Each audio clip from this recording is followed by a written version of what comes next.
Good morning. My name is Jonathan Lord, and I'm the Senior Fellow and Director of the Middle East Security Program here at the Center for New American Security.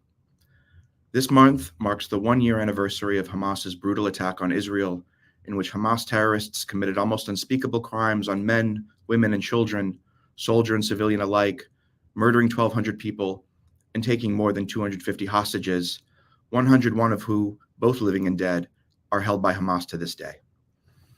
The October 7th attack ignited a war between Hamas and Israel, which has caused immense civilian harm, causing the internal displacement of virtually the entire Palestinian population of Gaza, ever-present food insecurity, and injury and death to thousands of civilians. While terrible violence was on the rise in the West Bank before last October, the chaos and instability of the war in Gaza has seemingly spread there too, where cycles of violence and growing power vacuums risk undoing what remains of any semblance of peaceful coexistence between Israelis and Palestinians. In Israel's north, what began on October 8th as rocket attacks from Hezbollah in violent solidarity with Hamas's assault steadily crescendoed into a near-constant barrage of rockets, missiles, and attack drones, which have maimed, killed, and caused the displacement of 60,000 civilians, irrespective of ethnic identity. In response, Israel has initiated a complex military operation, which has included ground operations in southern Lebanon and thousands of airstrikes throughout Lebanon, which has had significant impact on Hezbollah's capabilities, but again, with terrible repercussions for civilians caught in harm's way. While the Israel-Palestinian conflict did not begin on October 7th, the events of that day and the cavalcade of misery that has ensued this past year is no doubt a watershed event in the near-century-old conflict. While societal traumas and mistrust have long run deep among Palestinians and Israelis, they have no doubt been deeply compounded by an event that killed more Jews than any other since the Holocaust, and a war that has killed more Palestinians than all of the years of the conflict combined. And regretfully, the violence shows few signs of abating, as a deal to release the hostages and implement a ceasefire continues to elude negotiators. And yet, while we are still very much in the midst of war, and as difficult as it may be to countenance, where do Israelis and Palestinians go from here? To discuss this immensely challenging subject, I'm joined by two esteemed guests. Dr. Freilich is currently a senior fellow at the Institute for National Security Studies in Tel Aviv. Dr. Freilich served for over 20 years in Israel's national security establishment as Deputy National Security Advisor. He is a senior fellow at Harvard University's Belfer Center. He continues to teach political science at Columbia and Tel Aviv universities as an adjunct professor. Dr. Freilich specializes in Israel's national security strategy and policy-making processes, U.S. Middle East policy, and U.S.-Israeli relations. He's the author of numerous articles and 3 books on Israeli national security issues. Ms. Hiba Qasas is the founding executive director of the Principles for Peace Foundation, headquartered in Geneva, Switzerland, a collective effort to develop a new set of principles, standards, and norms to enable national and international actors to craft more effective and inclusive approaches to peace. Ms. Qasas dedicated 16 years of service to the United Nations with a focus on crisis countries, where she worked passionately to advance women's rights and gender equality worldwide. She served as the chief of the Crisis Prevention and Response Office in Geneva, as the UN Women Country Representative in Iraq, and as the head of the Middle East and North Africa section at UN headquarters in New York. Ms. Qasas is a Palestinian national and holds a Master's of Science in International Cooperation for Development from the European School for Advanced Studies from the University of Pavia, Italy. I'll now turn to each of our panelists for their opening remarks, but before I do, I'd like to remind our virtual audience that they can submit questions at cnas.org/live or on X and LinkedIn using the hashtag CNAS 2024. Hiba, Chuck, thank you for joining us today. Thank you very much, Jonathan, and it's a pleasure to join you and Chuck and the audience in this conversation in a very difficult time. I'd like to reflect on what you've started with in talking about the sheer shock and trauma that engulfs the region at this moment in time. For decades, I would say Palestinians and Israelis have been trapped in cycles of violence, cycles of loss, and a continuation of cycles of escalations and at sometimes an apparent quiet that has not really been very sustainable. The reality of occupation underpins these past decades cycles of insecurity and loss. And I think it's the October 7th massacre that unfolded on that day, which claimed many innocent lives in Israel, and you shared the numbers, and over 100 hostages remain in captivity, but also the war that unfolded with causing catastrophic levels of humanitarian needs, claiming over 43,000 lives in Gaza, displacing more than 93% of the population. More than 73% are living in temporary shelter in Gaza as well. Israelis feel a sense of trauma, and I'm sure Chuck will talk about how they're also experiencing this insecurity and the sense of loss with all the lives that have been left. But Palestinians, both in Gaza and in the West Bank, what has also unfolded since then is reminiscent for many Palestinians in the Palestinian psyche as another Nakba.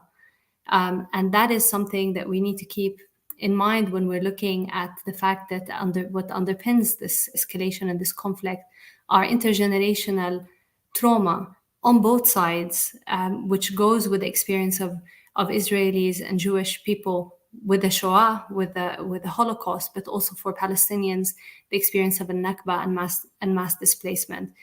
So at this point of time, when we're looking at what's unfolding in Gaza and we look at what's unfolding in the West Bank, also with increase in settlers attacks, more than 1,400 settler attacks have been recorded in the past months. It's not so hard to understand why public opinion on both sides is seriously hardened. And I think that the numbers are really staggering, because when we're looking at decades of conflict, today with this escalation and this sense of loss and insecurity, Israelis and Palestinians don't trust each other. The latest polling show that over 86% of Israelis find Palestinians untrustworthy. And on the Palestinian side, it's over 94% who are finding Israelis untrustworthy. Many are justifying violence on both sides. What we see is that more than 80% of Palestinians view Hamas October 7th actions, not condoning it, but they understand it within the framework of a response to the reality of siege and occupation. And 84% of Israeli Jews justify Israeli military actions following the October 7th because of the scale of the trauma and loss and shock that has engulfed Israel since the October 7th attack. So public opinion is hardening, but what the reality is, and this is something I've been experiencing amongst many Palestinians, but also many Israelis that we've been engaging with and discussing, is that there's a growing realization that the status quo is not sustainable. Palestinians and Israelis have very different narrative around the present, very different narrative and reading of the past. But I think where we can be quite realistic and find some common ground is when we start to look at the future. But what I'm seeing as a common narrative around the present is really around the fact that the status quo is not sustainable, that we are in a very critical moment where the conditions that are being created with this cycle of violence and escalation is creating the ideal conditions for intergenerational war, intergenerational trauma, and intergenerational conflict. And this status quo has proven not to be sustainable, unlike what many has believed. And I just will take the opportunity to remind you, a week before October 7th, Jake Sullivan wrote about the quieter Middle East. The overall reading was that, we can ignore the question of the Palestinian, we can just leave the occupation as it is, normalize around it, and that, it's quiet, it's calm. I think what many now realize is that at the heart of the failure of the security doctrine that unfolded on October 7th, in terms of deterrence, intelligence, quick, decisive action, maybe is a call for a new pillar in looking at diplomatic, political, in a new way of looking beyond the containment trap of just achieving a series of ceasefires and ignoring the structural drivers of this conflict, to actually move into a reality of mutual recognition of the right of both people, Israelis and Palestinians, for self-determination, independence, and statehood, for the right of both people for safety and security, for the right of both people for dignity, for the right of both people to heal and to rebuild trust, and for the right of both people for equality and inclusion and agency. And I think amongst all the darkness, amongst all the difficulties, and as someone who worked on conflict prevention globally, what I've learned from the 61 countries that I followed along the different phases of conflict is that the war to peace is never shorter from the status quo. It's always shorter from the midst of pain and suffering and loss, because that realization that the status quo is not sustainable creates conditions for peace of necessity, not peace of convenience or because it's right. So it is in the self-interest. The challenge I think we collectively have is how do we go against the tide of public opinion, which is hardening, against the higher emotionality that is unfolding on both sides, to get to that rational space in seeing that being pro-Israel is being pro-solution, being pro-Palestine is being pro-solution, and finding that entry point. And I think, again, in the midst of this loss and tragedies that are unfolding all around us, there are some opportunities. For the first time in a long time, we have renewed international attention to this conflict and realization that something needs to happen. And yes, we have an impediment because there's a legitimacy deficit surrounding the leadership on both sides. I can speak a lot more about the Palestinian side, but also I will dare to say there's a legitimacy deficit surrounding the leadership on both sides as well. And with that, it is an impediment for a political solution because we're seeing less political will, but it's also an opportunity for new kind of alliances amongst those who are moving at it, frankly, from a sense of self-interest that, yes, now realistically, you can talk about coexistence as coexistence in the hummus and hugs, as we would say, in Israel and Palestine mentality of, yeah, let's bring people together and do the people-to-people initiatives, but really to get to think about it from a realpolitik perspective, that it is, finding a political solution is the most feasible. It is a piece of necessity. And it's a question of responsibility to break this vicious cycle of violence. I have a lot more to say, but I'll stop at this point and come in later to answer some of your questions. Back to you. Hiba, thank you so much for that. And yes, we will absolutely come back to you. I need to hear more. But first, let me turn to my friend Chuck for his comments, for his thoughts, perhaps on some of the Israeli perspectives that are out there now. You are muted, Chuck. Yes, it definitely helps to unmute. So, Jonathan, first of all, thank you for holding this meeting. I think it's very important, and it's a pleasure to meet Hiba and to hear you're an eloquent speaker. So I enjoyed your remarks. Look, you spoke about compassionate discourse. And I've known Jonathan for many years, and I presume that the reason that you invited me is because I've been a lifelong supporter of the peace process and a lifelong supporter of a two-state solution. But I'm also someone who, for a number of years now, has believed that a two-state solution is no longer feasible. I believe that actually the second Intifada basically killed it. It destroyed the Israeli peace camp. It has yet to recover. And I believe that October 7th was probably the final nail in the coffin of a two-state solution. Excuse me. So in principle, I still support it completely. In practice, I think we have to look at different ways of going forward. And afterwards, if you wish, and if you want to follow up or in the Q&A, I will put forward, I believe, two practical alternatives to the classic two-state solution. But I must say I'm not in a touchy-feely mood today, and not really interested in talking about trauma on either side. There's a great deal on both. And that is, of course, something that is deeply regrettable, and we all regret every civilian casualty. But I think the blame has to be put on the side which is responsible. And that is Hamas. When you start a war and declare that your intention is Israel's annihilation, when you consider the massacre of October 7th to be a great success, when you have caused what is arguably the greatest catastrophe in Palestinian history, it vies with, of course, the Nakba of 1948. I will let the Palestinians decide which is worse from their perspective. Let's put the blame where it belongs. And there's a great deal of international criticism of the number of civilians killed in Gaza. And again, one is one too many. But let's remember, almost half of them are actually Hamas fighters. And in any event, the side that is responsible is the ones who started the war and the side who places its fighters intentionally among the civilian population, not the side which is fighting a war for its existence. And this is an existential war for Israel.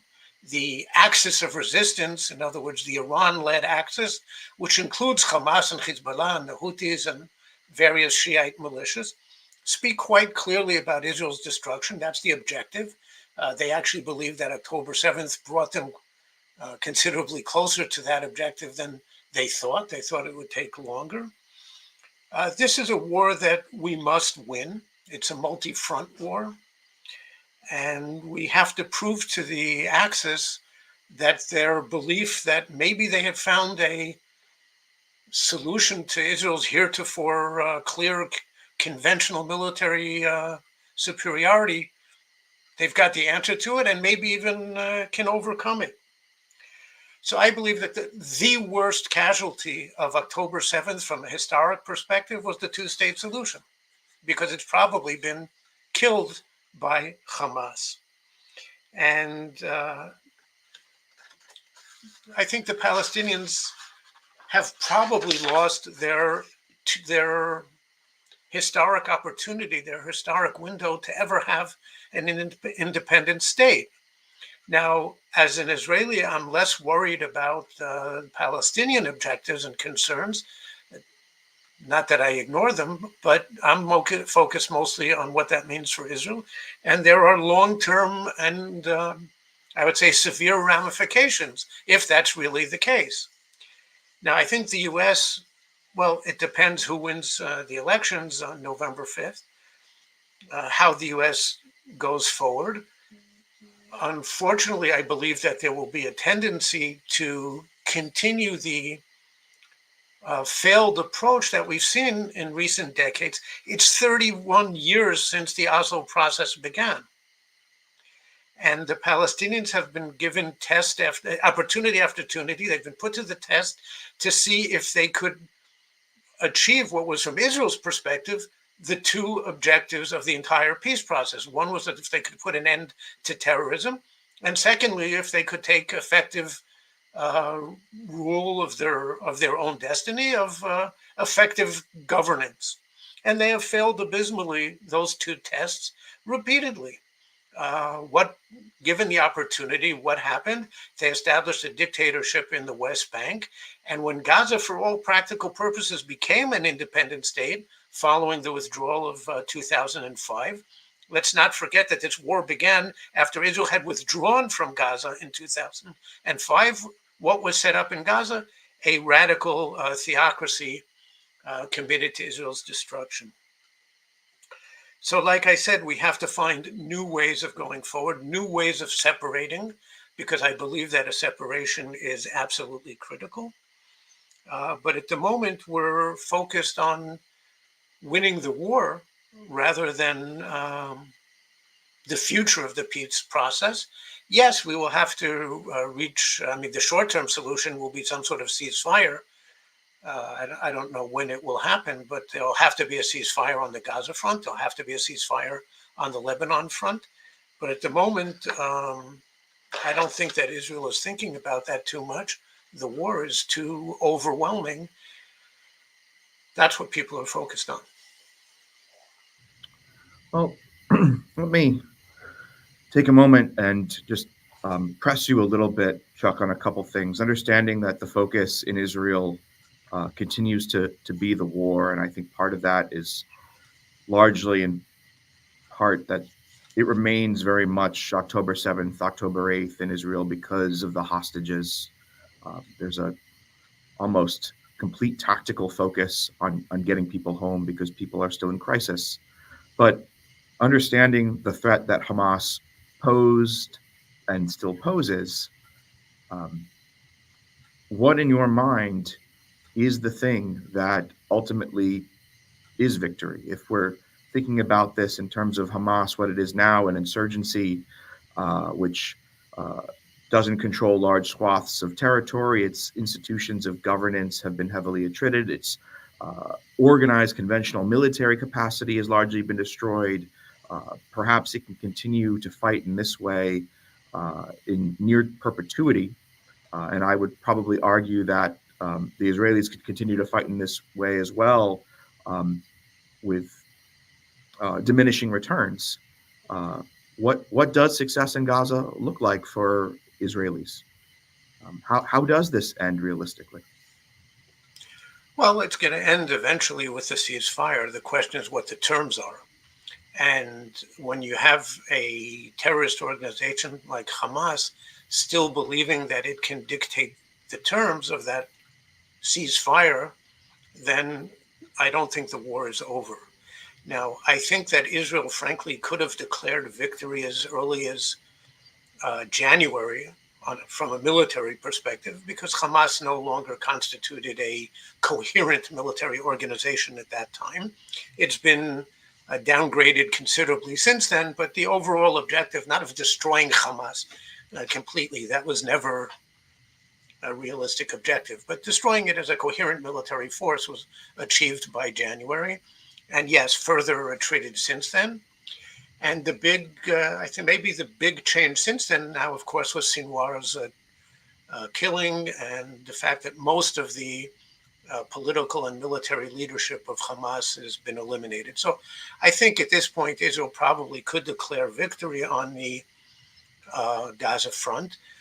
And I would love to see a deal that brings the hostages home, but Israel can't accept the kind of conditions that Hamas is still trying to impose. And I would just point out a final point that Hamas reconstitutes wherever Israel withdraws. And so I believe what we're going to see is an ongoing low-level confrontation that will continue, unfortunately, for years to come. And with occasional flare-ups when Israel sees, okay, they're reconstituting more in a certain place and has to go in to take care of that. Well, there's a lot to unpack there. Hiba, I want to turn to you. A couple things I heard, and I really welcome your perspectives. Hamas since 2007 has been the governance body in Gaza. The Palestinian Authority under Mahmoud Abbas has been the president of the recognized interim governance institution of the Palestinians since before that. And yet the Palestinian population is so young that most Palestinians have had no personal agency or say in determining who their leaders are. What are the views in your mind of Palestinians as they think about the future of their own governance? And Chuck makes the point that wherever Israel isn't, Hamas fills the vacuum. What is the Palestinian alternative that fills the vacuum in ways that actually are more beneficial for Palestinians and Palestinian quality of life, outcomes, ambitions, dare I say, peace? Where do Palestinians approach this? Thanks, Jonathan. And I'd just like to quickly, as I'm answering this question, also to react to Chuck. And I'd be very keen to hear about his alternative to the two-state solution as a concept of separation, because that would be very interesting for me to hear, because then I'd like to have a discussion with him around whether the two-state solution, I think, whether public opinion think that is a dead solution or not. And I'm just going to speak for a moment on the Palestinian side. one of the recent polling showed that when we asked the question around support to the two states, almost 51% of the population, West Bank and Gaza, of those polled, and it was a polling that was done by a number of organizations and on the Palestinian side and recognized pollsters. 51% supported the two-state solution, and another 19% supported the two-state solution under a confederation model. So around 71% of Palestinians today support the two-state solution, and a significant drop in the support to the one-state solution, because I think a lot more Palestinians now are a lot more pragmatic that the one-state solution, under the kind of rhetoric that we hear from Ben Gvir and Smotrich, would actually mean an apartheid state with no equal rights. And the continuation of conditions that are not fit for any democracy to claim that it's a democracy when it keeps these kind of conditions. So I think there's a growing realization amongst Palestinians that actually the only way forward would be actually a two-state solution amongst those who are rational. I want also to reflect on something about Hamas, because it really is hard for me to hear that there's still this kind of belief that all Palestinians are Hamas and everyone supports Hamas. Even in Gaza, the latest polling that were done by Award show that popularity of Hamas is at all-time low at 6%, despite that Hamas tries to censor as much as it can Palestinians from criticizing it. Actually, a lot more of the population are starting to voice that criticism even in public. And in the polling that was done by Award, it shows it's at 6%. So the reality is that it's not that there is that this idea that all Palestinians do not believe in a two-state solution, or there's mass support for Hamas amongst the Palestinian population. But you need to benchmark it against the reality of occupation, against the reality of being subjected to a system where there's no freedom of movement, there's no prospects. And let's not forget who has been propping up Hamas in terms of funding. Hamas has been a system of convenience. I'm not a big fan of the Palestinian Authority in terms of inclusion and governance and legitimacy, and I think there's a lot of reform that needs to go there. But let's also not forget that one of the only areas where the PA succeeded to a certain degree was to keep at bay the West Bank from a complete explosion vis-a-vis Israel. And in many occasions, it served as a security agency for Israel in terms of security coordination and support on the Palestinian side.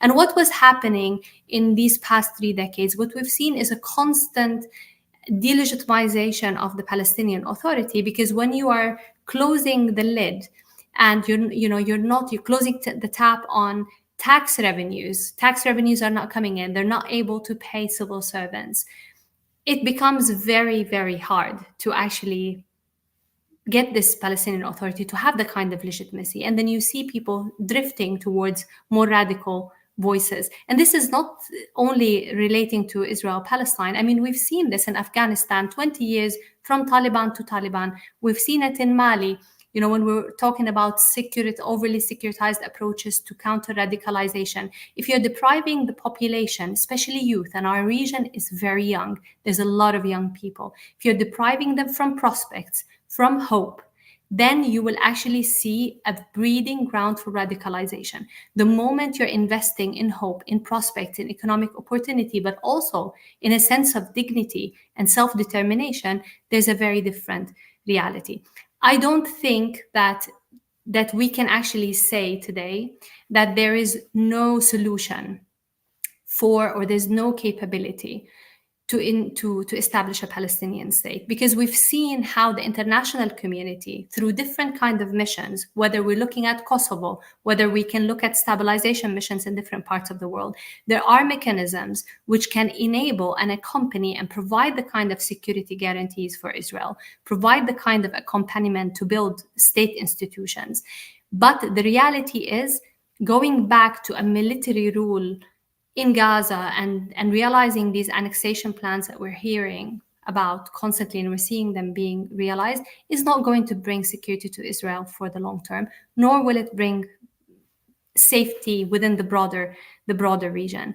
So military solutions alone will not realize lasting safety and security for the population between the river and the sea, the 7.5 million Jewish Israelis and the 7.5 million Palestinian who will not go anywhere. Neither party is going anywhere. So we might as well try to find a way to live together, or we will perish together like idiots, as Robert. Anyway, I'll just stop here. Back to you. Hiba, I appreciate that. I'm thinking through this, and as I sit here, I mean, much of the rhetoric about security in the Israeli space is that Israel is fighting on 7 fronts, and it is fighting an axis that is organized by Iran. And while that may be true, I do seem to think that it would be supportive of Israeli security interest if they could close up a couple of those fronts. It would be better. It would allow Israel to focus on the more existential threats that it faces, work in partnership. And I tend to, I agree with things that both of you have said. And one thing that I think I'm very much in agreement with you on, Hiba, is that defeating Hamas in perpetuity does require some sort of governance replacement model. And where I feel this conversation gets stuck is there is a tract of Israel's political polity, which is more ideological, that does not seek a new Palestinian governance model for Gaza, the West Bank. There is a tract that is just otherwise untrusting based off of past experience. But there's also just a tract that's somewhat lost.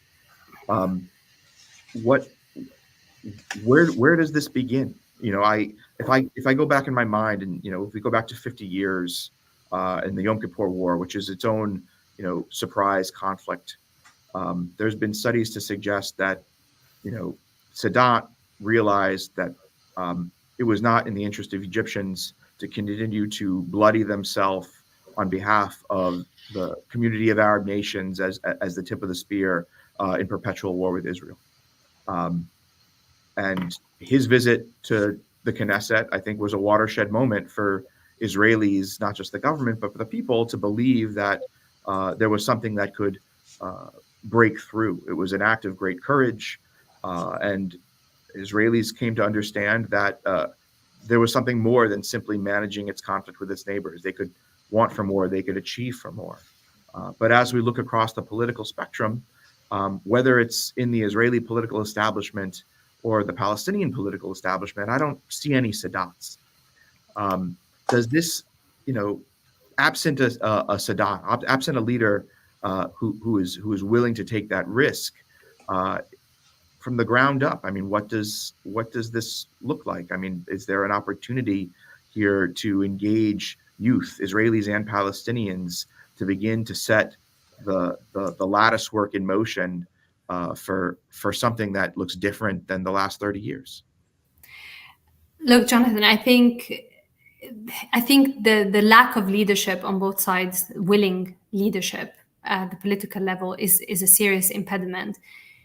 But at the same time, we really need a new common sense in this region, as basic as that sounds, because peace and a political solution is a necessity for the region. And what struck me in looking at where public opinion is as well on the Israeli side, and I was very interested to see some of the new polling that came out by Accord in Israel, which showed, support to the two-state solution as a two-state solution is only as low as 34%. But when you put it within a broader regional normalization framework, and a framework of that kind of regional cooperation with a demilitarized Palestinian state, it goes up to 67%. And that is an interesting entry point in terms of thinking about this from a new common sense.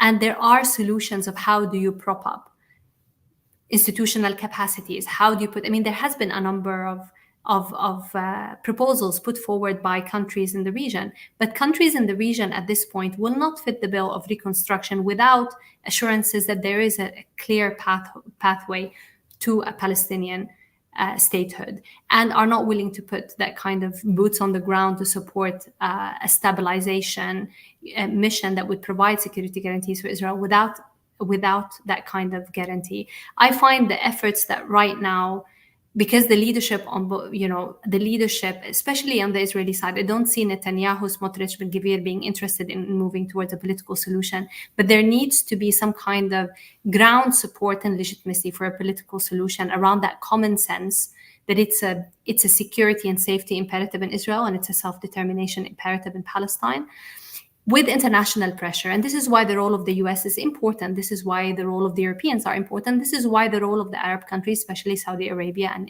the Emirates, is very, very important right now. And the role of the EU is also very important. And at this point of time, what we're seeing around the Global Alliance for the Two-State Solution and the meetings that will happen next week in Saudi Arabia and then later back in Europe, there needs to be a mixture of pressure, incentives. There needs to be a mixture of both blocking and proactively advancing support to the political solution. It's not going to happen with the current political leadership. Where do I see entry points? It's not only the youth. Yes, the younger people, but also, frankly, a lot of the elite actors and those who actually see the limitation of the current doctrine and how we've been actually stuck, and are able to imagine a different kind of political reality. And what we've seen this, and I love quoting Yuval Noah Harari on this, because I think he's absolutely right. To change an existing order, you need to imagine an alternative and believe in an alternative order. And it requires leadership and political imagination. So what I've been experiencing is that a group of us on the Palestinian, on the Israeli side, coming from various backgrounds, from business, politics, from security backgrounds, especially on the Israeli side, on the Palestinian side, also public opinion and journalists and thought leaders and opinion shapers. We're starting to come together with this three common denominators. One, that the status quo is not sustainable, that we need to leverage international attention, and we need to work to create ground support and legitimacy. One, to end the war, and of course ensure the release of the hostages, but also and through a deal. Second is also to support resetting a political process so we can ensure that we are not stuck in the status quo. And third is really to support ground support and legitimacy for this. And this would require working at the political, at the economic, and at the public opinion track, and at two time horizons, things that we can do now, but things that we do now to prepare for the day after and for the longer term, because this is not something that can happen. I agree with Chuck when he said it's hard to picture a two-state solution right now. It is hard, but I think if we work at it, and this is where the role of the international community and those who are pro-Israel and pro-Palestine to be pro-solution and take a stand on that is really, really important. And you will find allies in both societies, and not, again, only the lefties, because a lot more in the center on both sides will see if there is the right prospects, the right framing, and peace is positioned as a solution of necessity, we will actually get a lot more support. You've talked about the Sadat visit. Remember how public opinion was not supportive of a peace agreement, and how it took that leadership for everything to shift and for peace to be possible. I think it's possible in this case as well. Hiba, thank you. Chuck, I'd love to hear your response. I'd love to hear some of your ideas about the solution, but I also want to tee up a question that I've been thinking about. I've thought, it seems most likely to me that Yahya Sinwar had this idea, and instead of Iran using its proxies and partners to isolate and attrit Israel over time, Sinwar kind of inverted the model and pulled in the proxies and partners in a conflict that Iran might have welcomed. People can disagree and argue, but certainly itself was not orchestrating or planned for, not in the way that Sinwar had. And I don't think 18 months ago, Hassan Nasrallah and others, and certainly all of the Hezbollah architecture and the Hamas leadership outside of Gaza thought they would be here, and yet here we are. And Sinwar is dead. So much of the Hamas leadership is dead. Their military capabilities are attrited. In Lebanon, we have a similar situation where all of a sudden, from a security level, it seems that the tides are somewhat turning. And what I see in Gaza, what I see in southern Lebanon, and frankly, what I see in large and increasingly swaths of the West Bank are these power and security vacuums. And how do Israelis, even if we put aside the questions of peace, no peace, one state solution, two state solution, certainly from the security vantage, must recognize that there is not enough IDF to project and sustain and fill these gaps through some sort of model of military presence and occupation. Israel is going to need partners, whether we're talking about a peace solution or some sort of interim model that simply prevents the resurgence of these terrorist organizations. How do Israelis think about the next step of this conflict? What comes next from the vantage of that which is in Israel's best security interest? So first of all, let me say, you've just spoken of some of the real problems, dilemmas that Israel faces, and Hiba spoke about some of them. And there is, of course, room, more than enough room, for legitimate criticism of Israeli policies over the years. I've been a very strong critic, as you know. There's reason to criticize Israeli democracy. It's not perfect. I think it's a bit surprising when I hear Palestinians doing that, because they have failed to establish democracy in the two places where they could have repeatedly. So I think a little bit of humility might be called for. I'm the last person, by the way, to defend the Netanyahu government. Again, as you know, I am hardly a supporter, and I'll leave it at that.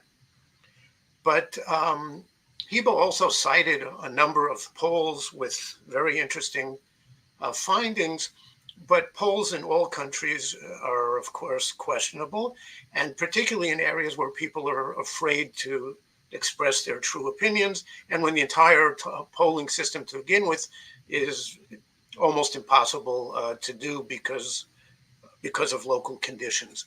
And we know, for example, that some of the best polls have proven to be less than accurate. And I could cite various polls with data that are very, very different from what Hiba cited. Look, this Israeli government is not going to make any of the concessions that are needed to go forward, whether it's 2 states or 10 states or whatever. It's a very, very hard right government. It's a government which, by the way, it's the result of decades of Palestinian terrorism and rejectionism. Not just, and I don't want to put all of the responsibility on the Palestinian side. Israel's settlement policy has also been a major contributor to the failing of the peace process. But the fact is, Israel agreed to put forward dramatic proposals on 3 occasions in 2000 and 2008, which would have given the Palestinians an independent state on just about 100% of the territory 20 years ago, with the capital in East Jerusalem, and a limited refugee return. That was the only area where Israel didn't basically accept the Palestinian positions. And all of this was rejected. And of course, in the meantime, the Palestinians deny that any of this happens, but the history of the Mideast is denied and rewritten and distorted time after time. So no, this government is not going to make the concessions. And to a certain extent, I think this entire conversation is a little bit artificial, because let's say you had a left-wing government in Israel, who's going to respond on the Palestinian side? Who speaks for them? Hamas or a discredited Mr. Abbas? And by the way, Abbas's problems are partly Israel's fault. But the PA doesn't really speak, has never spoken effectively for the entire Palestinian community. So who's supposed to be our partner? Well, and I'm sorry, continue. Sorry. The Palestinians, so I said Israel's put forward dramatic proposals on 3 occasions. There has yet once to be a Palestinian proposal for peace. Never. And the focus, unfortunately, tragically, and I'm not saying that all Palestinians are Hamas, of course not, but Hamas has ruled Gaza since 2006, and their agenda was Israel's destruction. So it's not going to go forward at the moment. And of course, an approach based purely on security or military options is not going to work, and nobody thinks that. But first of all, you ensure your existence, then you worry about everything else. And that's what Israel is focused on at the moment. There has never been a Palestinian Sadat. I had the dramatic pleasure, unique opportunity early in my career to be involved in the peace process with the Egyptians. It was a transformative experience for me, one of the major experiences of my life. Unfortunately, I don't think we see that on the Palestinian side today. Now, I would love to be proven wrong and to see that we can go forward towards a two-state solution as has been envisioned, basically a clear division of the two sides. Somewhere along the existing boundaries, yes, Israel will probably annex just a few percent of the West Bank. And depending on which Israeli interlocutor you speak with, it's a few percent more or less. But that, and so Gaza and the West Bank become the Palestinian state. Well, again, they could have had that 20 years ago and have repeatedly rejected it. Now, there's the old definition of insanity, right? Trying to do the same thing over and again and expecting different results. Well, the conditions are changing. And so you can't base your policies just on past failures. And again, I'd love to be proven wrong. I don't see the conditions on either side. One of the differences is that Israel will hold elections no later than 2 years from now. And there will be either a new government then, I hope, or there will be a new government 4 years later. It would be nice if the Palestinians held elections once, and maybe we could see well, they did once, but not again, and see if we can see a new Palestinian leadership emerge. Since I think the Palestinians have rejected everything that was possible, and we don't have an Israeli leadership today that can go forward, I think we have to look at some alternative models. I think the most you could get through the Israeli public today, and even this will be very difficult and will require a change in government, is the idea of civil disengagement. And what that means is that Israel declares what percentage of the West Bank it intends to keep in a final settlement. And depending on who you talk to, that's somewhere between 4 and the largest figure I've heard is 10%. Most people speak in the 4 to 6, 8% range.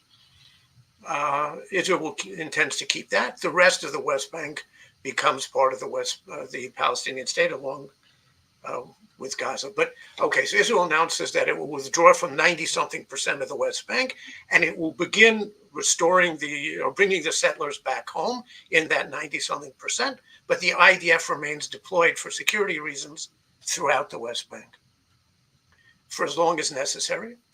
And this 90-something% can in the future become the basis for a Palestinian state if and when, an independent state if and when we get there. In the meantime, it will be autonomy plus.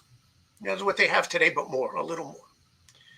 The other plan that I can see is the idea that Hiba actually mentioned indirectly, is a Palestinian-Jordanian confederation, excuse me.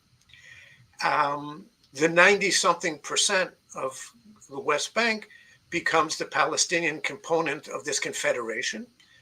Jordan, of course, is well over 70% Palestinian, so for all practical purposes, it is a Palestinian state. And here, the 90-something% of the West Bank can join a functioning Jordanian state together. The only big obstacle, and it's a huge obstacle, the big obstacle to this happening is that the Jordanians will object. And so we have to find ways to ensure the future of the Hashemite kingdom within this confederation. And I believe we can do that. The reason that I'm offering these alternatives, and with this I'll wind up now, is if you look at Israel's various demands in the peace process, in a peace agreement, and there's all sorts of demands, whether it's regarding the future of Jerusalem, the final borders, the other issues. But the bedrock demand that Israel wants is the issue that you've both mentioned of security. I don't think that anyone in Israel, including the left today, and many people would put me there, no one believes that security guarantees or guaranteed security arrangements can be found after October 7th, because they have to take into account surprise attacks like happened at the time. They have to take into account that Israel may, I hope not, but Israel can screw up again in the future, like we did on October 7th. And I don't think that there are any security arrangements that can provide for that. And that's why I say I believe that Hamas put the final nail in the realistic coffin for a two-state solution. Israel spoke about it. Israeli government spoke about it for a couple of decades. I'm glad the world got on board with that. The Palestinians never really did. And I'm doubtful that it's realistic now, unfortunately. Well, we're starting to run short on time, and I want to make sure, Hiba, you have an opportunity to respond. But I do want to observe much of that was retrospective. Mm-hmm. And, understanding that there are narratives that are retrospective. Some of what I've been trying to think a lot about is where we are today, tomorrow, what opportunities. Jonathan, I think I gave you two ways of going forward. It wasn't retrospective. No, I mean on that point, you are right. But even something nearer term than those two ideas, we have these security vacuums. You have a youthful Palestinian population. You have the emergence of new regional Arab partners, old Arab partners. What you described felt very unilateral and seemed not to express or engage or utilize or exploit or leverage some of the new emerging opportunities that exist with Gulf partners, with Jordan, with Egypt. And I'm wondering, understanding that, there are these sort of long-term visions of how this could end. What I think we all seem to lack is an interim vision of, forget even, call it the day after, call it the day in between, but, how do we, find something in southern Lebanon that just isn't resetting the clock to 2006 and starting again? And how do we find something in Gaza which isn't resetting the clock and basically enabling Hamas to slowly but surely continue some version of conflict? And how do we arrest the metastasization of that conflict in Gaza from spreading and taking under the West Bank? And these are the areas where I think it's been hardest actually to articulate or take risks because of just the success of the attack and the failures in and around October, and just the fact that it was so perfectly designed to keep everyone in a state of crisis, panic, and trauma. But Hiba, I do want to give you the opportunity to respond. Yeah. No, thanks, Jonathan, for that and for your reflection, which I think is spot on. Maybe just to react to one thing, I really liked your comment on humility, Chuck. I think it's one of the points that need to be modeled. Just a reminder, I'm not here to represent the Palestinian Authority, but I'm also speaking as someone who's worked internationally in peace building, peacemaking, and devoted almost 2 decades of my career to the United Nations, championing principles of democracy. But I'm not a Palestinian Authority or a former government or current government official. So I'm speaking from a civil society and an international perspective as well. So that was kind of not well-placed criticism, I'm afraid. But I'm not going to engage in the blame game, which I think is what often keeps us trapped in this conflict, looking backwards. And I started with something very clear. Israeli and Palestinians have very different narrative around the past and very different reading of the present. And we can have 3 hours dismantling each other's arguments around, the reality of occupation and how Palestinians did not take the offers. And, I think that's not the purpose of this. What I would like to look forward is the future.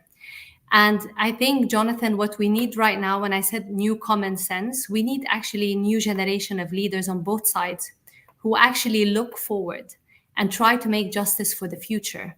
Because making justice for the past is a hard one. It can be done, but it's a hard one, what we've learned in many societies. And I think right now, the reality is it's not sustainable for Israelis to be running indefinitely into shelters. I agree with that. It's not sustainable either for Palestinians to be constantly unable to exercise the right of freedom of movement, not to have prospects, to be killed in the thousands in Gaza, not knowing where to flee. The reality, what I heard from Chuck in terms of the way forward of a unilateral withdrawal, I don't see who's going to ensure Israel's security under that arrangement with the presence of some IDF. I mean, that's exactly the continuation of occupation and some civil autonomy. That's not really a plan, a forward-looking plan. I think what we believe to be necessity right now, and I'm not alone in this belief, many Palestinians and many Israelis are actually thinking in this way, and not only the left, but also some of the reasonable, forward-looking Israelis and Palestinians. Many of us, and we formed a coalition, in fact, called Uniting for a Shared Future, that are looking towards how do we look at a future on the basis of principle of mutual recognition of the right of both people for self-determination, independence and statehood, and the right of both people for safety and security. There are modalities, there are entry points right now around the region, and the interest from regional states in getting into and I think Israel has a golden opportunity right now to engage in a regional normalization once and for all. And the global EU Arab initiative is also an opportunity for that. And it's also an opportunity for the Palestinian people to ensure that actually in the pursuit of the statehood, and this is why I said the role of international community is key, not only to pressure Israel around the end of the occupation, but also to pressure and support the Palestinian Authority to reform, to support an election process. Again, I like to quote polls, and yes, all polls, as we know, are flawed, but some polls are better than others, and we're quoting only the polls that we know are good polls. Over 83% of Palestinians want to see an elections happening. And I think part of the path to statehood is to put forward a very clear plan and accompaniment by the international community that ensures supporting, reforming the Palestinian Authority, nurturing and supporting a generation of new leaders on the Palestinian side, and accompanying in that process the process of building of state institutions. And of course, that will mean that we will need to ensure de-radicalization on both sides, because also violent settlers in the West Bank, and the US has issued sanctions amongst many of these violent settlers, there are terrorists on both sides. And of course, Hamas needs to be out of any kind of future governance within the Palestinian. What we're talking, many of us are actually pushing for, is a demilitarized Palestinian state. So what we are talking about here is more of a vision towards the future. And for those who are so polarized, not to only go with the hardened positions of the officials who are pushing us towards the ideal conditions for intergenerational war, but to actually work and support and create the right mix of pressure, incentives, and leverage to push us towards a more sustainable solution. So we break this cycle of insanity, doing the same thing again and again, expecting different results. I think both Palestinians and Israelis deserve better as people. Thank you. Thank you, Hiba.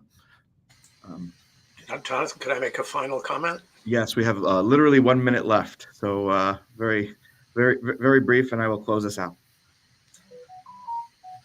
Warm sentiments are very nice, and I share them. And I would love to see a two-state solution, but it's not going to happen. And everyone who knows the Mideast knows that it's not going to happen, at least for quite a while, if ever. Again, I believe I can be wrong. I believe the Palestinians have missed their historic opportunity to have an independent state because they have said no for too many times. And I think Israelis will miss their historic opportunity in normalizing and reaching a sustainable and safe and secure region if they don't take this opportunity to break the status quo. Back to you, Jonathan. Yeah, well, okay, I didn't interrupt you. So you may very well be right about that. And I said before that my conclusion here has very strong ramifications for Israel as well, for our future. And that's why I'm looking at realistic ways of going forward. And I think I put forward very forward-looking options. And they're not unilateral. They will, of course, require the help of the Gulf states to make them happen. It will require not just the Gulf states, the Arab states as a whole, especially them. I'm all for it. I thought that the Abraham Accords were some of the greatest things that ever happened in the history of the conflict. Not everyone in the region thought that that was the case. But again, I gave dramatic proposals. If we can go back to a two-state solution, wonderful. Let's at least, my first option was a way to go, a potentially realistic way to go forward in the short term. The other is more long-term. Let's not just keep talking, though, about what has become, unfortunately, an empty mantra.